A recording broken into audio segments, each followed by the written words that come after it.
सिर्फ 60 दिन बचे हैं यूजीसी नेट एग्ज़ाम के लिए और अगर आप सोच रहे हो इतने कम टाइम में जीआरएफ पॉसिबल है या नहीं, तो यस पॉसिबल है बिल्कुल।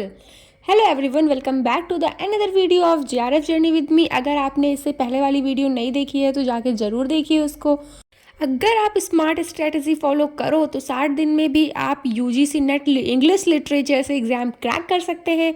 और इस वीडियो में मैं आपको एक परफेक्ट 60 डेज प्लान दूंगी। Daily target, subject break down, revision, strategy and all thing and also mock paper. तो चलिए सब कुछ स्टेप बाय स्टेप 60 डेज के अकॉर्डिंग समझते हैं। तो सबसे पहले आप ये क्लियर कर लीजिए कि ये 60 डेज का हार्डवर्क नहीं बल्कि स्मार्ट वर्क का गेम है। आपको सेलेक्टिव स्टडी करनी है, आपको रिपीटेड रिवीजन करना है और PYQs मतलब प्रीवियस ईयर क्वेश्चन पेपर पर ही फोकस करना है। रैंडम पढ़ना टाइम वेस्ट है, स्मार्ट पढ़ना ही जीआरएफ क्लियर करा सकता है आपको।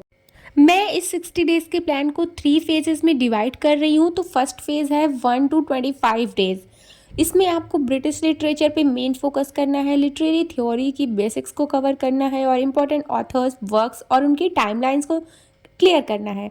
उसके बाद अगर मैं डेली टारगेट की बात करूँ तो 6 to 8 आवर्स आपको स्टडी करनी पड़ेगी। 2 टॉपिक्स और उसके लगभग 20 to 30 आपको PYQs भी सॉल्व करने पड़ेंगे।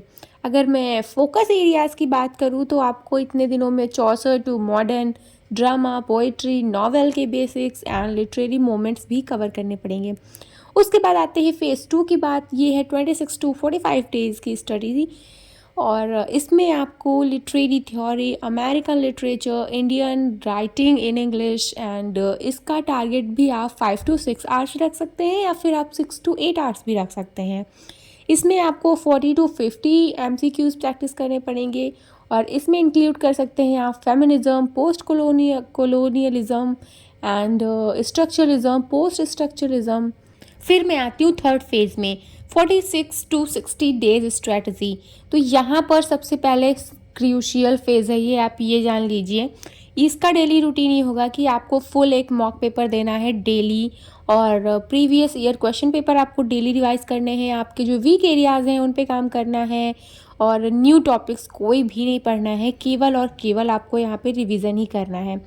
उसके बाद बात करते हैं, अगर आप जीआरएफ टारगेट कर रहे हो तो इन सारी चीज़ों को आप प्रायोरिटी दीजिएगा। तो इनमें प्रायोरिटी लिस्ट में है आपका ब्रिटिश लिटरेचर, सबसे हाई वेटेज इसका होता है, literary theory and criticism, American literature, Indian writing in English and culture studies. और अगर मैं बात करूँ आपके डे 1 की या फिर हर दिन आपका कैसा एक आइडियल डे बन सकता है, तो इसके लिए आपको 3 आवर्स आपके कोर सब्जेक्ट के लिए देना चाहिए। उसके बाद 2 आवर्स आपको थ्योरी पढ़ने पे देना चाहिए। फिर 2 आवर्स आपको MCQs और उसके एनालिसिस पे ज़रूर देना चाहिए। अगर आप कोई भी मॉक पेपर दे रहे हो या फिर PYQs लगा रहे हो तो उसका एनालिसिस ज़रूर करिए। उसके बाद रिवीजन ज़रूर और ज़रूर करिए, मतलब daily revision is non negotiable.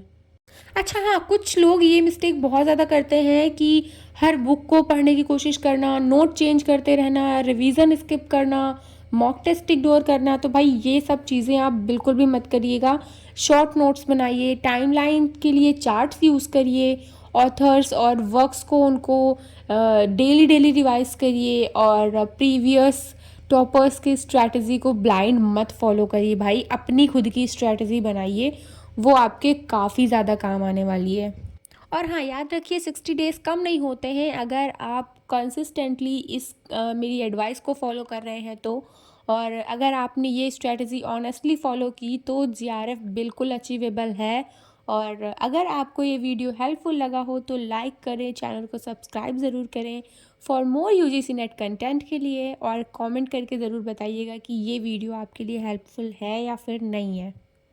और हाँ, आपको नेक्स्ट वीडियो क्या चाहिए, पेपर 1 की चाहिए, पेपर 2 की चाहिए और कौन से टॉपिक पे चाहिए, आप ये ज़रूर कमेंट करिएगा। मैं ट्राई करूँगी आपके कमेंट का आंसर देने का। Thank you.